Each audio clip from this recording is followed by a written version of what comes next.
conférence de presse improvisée de Elisabeth Borne et de la procureure qu'on a suivi avec vous, Florent Renaud. Rebonjour Florent. Bon, Bonjour l'info Julien. principale, c'est qu'à ce stade, il n'y a pas de mobile terroriste identifié. Oui, c'est à n'en pas douter l'information principale à retenir de cette conférence de presse donc de la procureure de Haute-Savoie en compagnie d'Elisabeth Borne, la première ministre, et de Gérald Darmanin, qui ont donc été dépêchés sur place par le président de la République, Emmanuel Macron. Aucun mobile terroriste apparent. C'est donc des propos tenus par la procureure Lynn Bonnet-Mathis. Autre information et pas des moindres, Julien, l'auteur a dit au nom de Jésus-Christ, au nom de l'attaque.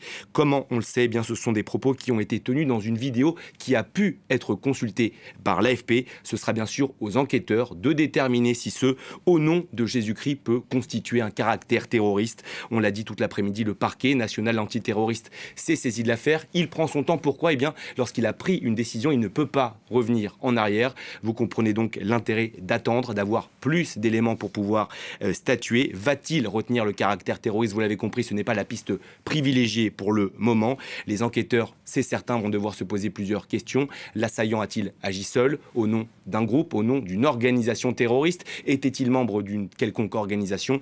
Les enquêteurs devront le dire. Existe-t-il évidemment une quelconque revendication? Alors, on l'a appris, cette personne était SDF, donc il n'y aura a priori rien à chercher chez lui.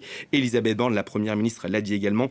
Tous les services de police européens ont été contactés par Paris, bien sûr, pour en savoir plus sur le parcours de ce Syrien, parcours migratoire en Europe notamment. Et le bilan humain, Florent, donc c'est aggravé, hein, Oui. puisque les 4 mineurs sont entre la vie et la mort. Absolument, 4 mineurs en urgence absolue et on rappelle leur âge, Julien. 2 de 2 ans, 1 de 22 mois, 1 de 3 mois.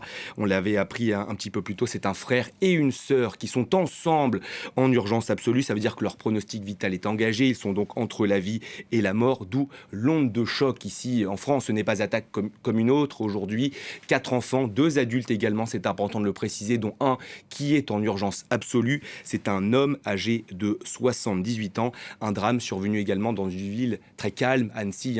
C'est l'une des 3 villes les plus agréables à vivre en France. Une tranquillité qui a volé en éclats ce matin, Julien. Merci pour ces éléments, Florent. L'assaillant